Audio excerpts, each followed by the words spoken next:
আসসালামু আলাইকুম। আজকে আমি শেয়ার করব তিনটি ভিন্ন ধরনের পাটায় বাটা ভর্তা আর একটা ভুনা খিচুড়ি। গতকাল যে বৃষ্টি হয়েছিল সারাদিন, সেই সুবাদে আমি আমার বাসায় এই রেসিপিগুলো তৈরি করেছিলাম। আশা করি আপনাদের ভালো লাগবে। বৃষ্টি হলেই তো আমরা কম বেশি সবাই কিন্তু বাসায় খিচুড়ি, ভর্তা, মাংস এগুলো আয়োজন করে থাকি। তো কিভাবে তৈরি করছি সেই রেসিপিগুলো আপনারা একটু দেখে নিন। এখানে আমি চাপা শুটকি নিয়েছিলাম, দেখতেই পেয়েছেন 8টি চাপা শুটকি, আর কিছু পেঁয়াজ রসুন এভাবে ফালি করে নিয়েছিলাম, কিছু কাঁচামরিচ। এটা হচ্ছে ময়মনসিংহের ঐতিহ্যবাহী চাপা শুটকির ভর্তা। এই ভর্তাটা হাতে কসলায় ওরা, তো আমি আমার একটি মশলার যে পিষুনি আছে সেই পিষুনিটা কিনে নিয়েছি, সেটার সাহায্যে আমি এই ভর্তাটা বানিয়ে নিই। এই মশলার এই পিষুনিটা এটা মাটির হাঁড়ি পাতিলের দোকানে পাওয়া যায় এবং ভ্যান গাড়িতে যারা মাটির জিনিসপত্র বিক্রি করে তাদের কাছেও পাওয়া যায়। আপনারা চাইলে কিন্তু কিনে নিতে পারবেন। তো এবারে আমার দেখেন একে একে সবগুলো উপকরণ ভাজা হয়ে গিয়েছে, একটু হালকা ভেজে নিয়েছি। আর এখন শুটকিটাকে খুব ভালো করে ভেজে নেব। আর বরাবরই আমি কিন্তু চাপা শুটকি ভাজলে মাথাটা ফেলে দিই, আপনারা জানেন।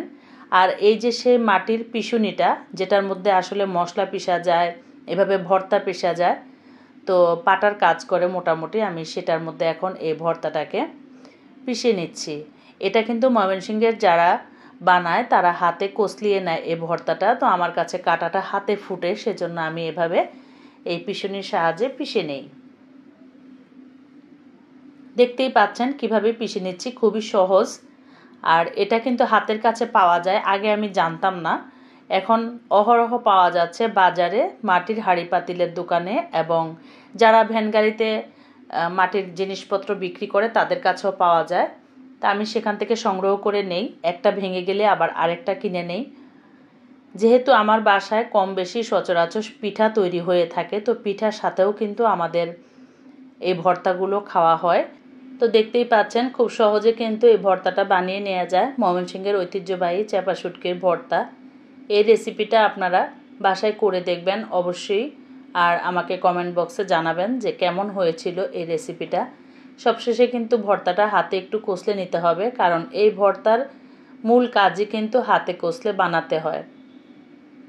তৈরি হয়ে গেল আমার প্রথম ধাপের ভর্তাটা, অর্থাৎ ময়মনসিংহের ঐতিহ্যবাহী চাপা শুটকির ভর্তা। এবারে আমি পরবর্তী স্টেপে চলে যাব, অর্থাৎ পরবর্তী যে ভর্তাটা তৈরি করব সেটা তৈরি করার জন্য চলে যাব।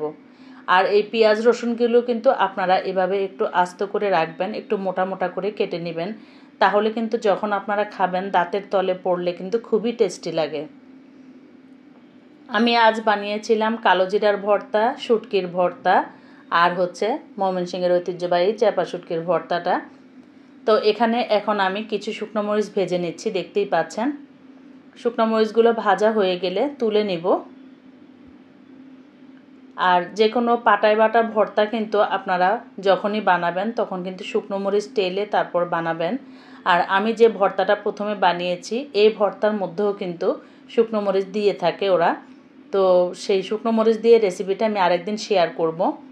এবারে কিছু রসুন আমি এভাবে ভেজে নিচ্ছি।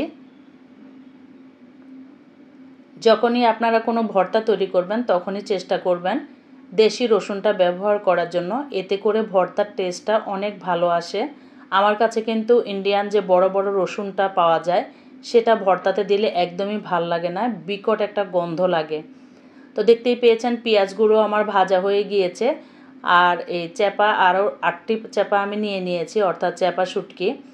মোট আজকে আমি 8টি করে 16টি চ্যাপা শুটকির ভর্তা বানিয়েছি। প্রথমে 8টি দিয়ে বানিয়েছিলাম, এবারও কিন্তু 8টি চ্যাপা শুটকি, এটা আপনারা একটু কম বেশি করে নিতে পারবেন। তো আমার সব কিছু কিন্তু ভাজা হয়ে গিয়েছে, এবার আমি পাটায় বেটে নিচ্ছি সব উপকরণগুলো, অর্থাৎ এই শুটকির ভর্তাটা পাটায় বেটে নিতে হবে।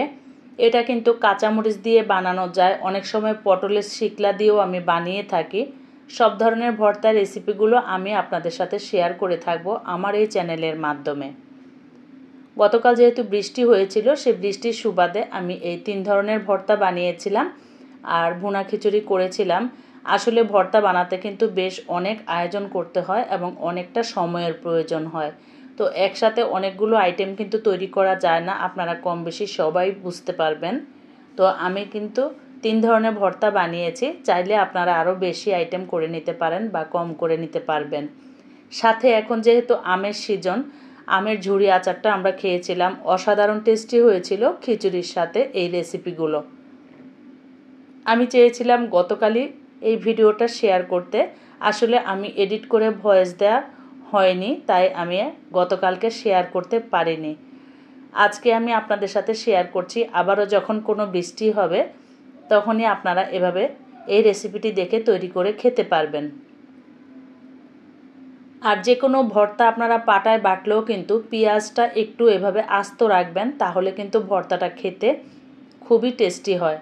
হচ্ছে কি, যখন আমরা খাবো দাঁতের তলে যখন পেঁয়াজগুলো পড়বে তখন ভর্তাটা খেতে খুবই সুবিধা হয়, খুবই টেস্টি হয়ে থাকে এই ধরনের ভর্তাগুলো। এবারও আমি একটু হাতে মাখিয়ে নিব। অনেকে কি করেন, এই ভর্তাটা শেষ সময় একটু সরিষার তেল দিয়ে কষলে নেন, তো আপনারা ইচ্ছা হলে কষলে নিতে পারেন, আমি সরিষার তেলটা ব্যবহার করিনি। দ্বিতীয় স্টেপের ভর্তাটা আমার তৈরি হয়ে গিয়েছে। এবার আমি কালো জিরার ভর্তাটা তৈরি করে নিব। আবারও আমি বেশ কিছু শুকনো মরিচ ভেজে নিয়েছি। এই মরিচগুলো ভাজা হয়ে গেলে তারপর আমি নামিয়ে নেব। মরিচগুলো ভাজা হয়ে গিয়েছে, নামিয়ে নিচ্ছি। আর এখন আমি কালো জিরেগুলোকে একটু ভেজে নেব। কালো জিরে ধোবার কোনো প্রয়োজন নেই, বাজার থেকে যখন নিয়ে আসবে তখনই আপনারা ধুয়ে কি করবেন, একটু ময়লা থাকে সেগুলো বেছে রোদে শুকিয়ে নেবেন। আমিও একবারে সবগুলো কালো জিরা ধুয়ে তারপর রোদে শুকিয়ে নিয়েছি। আর যখনই ভর্তা বানাই তখন একটু করে এভাবে ভেজে নেই। এবারে রসুনগুলোকে ভেজে নিচ্ছি। এই ভর্তার জন্য যতগুলো রসুন লাগবে ততগুলো আমি কেটে নিয়েছিলাম। আর আমি তো আপনাদের সাথে শেয়ার করেছি, আমি বরাবরই কিন্তু দেশি রসুন দিয়ে ভর্তা বানাতে পছন্দ করি। এটা একটু সময়ের ব্যাপার, অনেক সময় লাগে এই রসুনগুলো ছিলে নিতে, কিন্তু ভর্তাটা কিন্তু খুবই টেস্টি হয়ে থাকে। এবারে পেঁয়াজগুলোকে আমি ভেজে নিচ্ছি। এই পেঁয়াজগুলো দেখতেই পাচ্ছেন কতটা মোটা করে আমি কেটে নিয়েছি। ঠিক যখন পাটায় বেটে নিব তখন পেঁয়াজগুলো কিন্তু একটু আস্ত আস্ত আমি রেখে নিব। বাস, তো সব কিছু ভাজা হয়ে গিয়েছে। এবারে চলে এসেছি পাটায় বেটে নেবার জন্য। তো ভর্তাটা আমি বেটে নিচ্ছি, আপনারা দেখতেই পাচ্ছেন। এভাবে আপনারা ধৈর্য সহকারে বেটে নিতে পারেন, আর ব্লেন্ডারে কিন্তু ব্লেন্ড করেও নিতে পারেন। আমি এর আগে আরেকটি ভর্তা রেসিপি শেয়ার করেছিলাম, ব্লেন্ডার জগে সবগুলো কিন্তু ব্লেন্ড করে নিয়েছিলাম। এভাবে কালো জিরাটাকে যখন ভেজে পাটায় গুঁড়ো করে নেওয়া হবে তখন কিন্তু খুব সহজেই বেটে নেওয়া যায় এবং গুঁড়ো হয়ে যায়। আপনারা যদি মনে করেন যে পাটায় বেটে নেওয়া কষ্ট, তাহলে ব্লেন্ডারের যে ছোট জগটা আছে সেই জগটাতে আপনারা আগে কালো জিরাটাকে গুঁড়ো করে নিতে পারেন, তারপরে পাটায় বেটে নিতে পারেন, অথবা পুরো প্রসেসিংটাই কিন্তু ব্লেন্ডার জগে করে নেওয়া যাবে। এবারে পেঁয়াজগুলো দিয়ে দিয়েছি, আর পেঁয়াজগুলো দিয়ে একটু পেঁয়াজগুলো আস্তে আস্তে রেখে বেটে নিচ্ছি। এরকম করে কালো জিরার ভর্তা বানালে সবশেষে কিন্তু একটু সরিষার তেল দিয়ে হাতে মাখিয়ে নিতে হয়। দেখতেই পাচ্ছেন আমি কিভাবে হাতে মেখে নিচ্ছি। এভাবে একটু সরিষার তেল দিয়ে হাতে মেখে নিলে, এই ভর্তা কিন্তু আমরা পানি ব্যবহার করিনি, তাই একটু ভিজা ভিজা থাকবে আর ভর্তাটা খেতে খুবই টেস্টি হবে। তৈরি হয়ে গিয়েছে আমার তৃতীয় ব্যাচের ভর্তাটা, আশা করি আপনাদের ভালো লাগবে। অর্থাৎ শুটকির 2 ধরনের ভর্তা আর হচ্ছে কালো জিরার ভর্তা। সবচেয়ে বেশি মজা হয়েছিল কিন্তু আমার এই কালো জিরার ভর্তাটা। আপনারা তৈরি করে অবশ্যই আমার কমেন্ট বক্সে জানাবেন।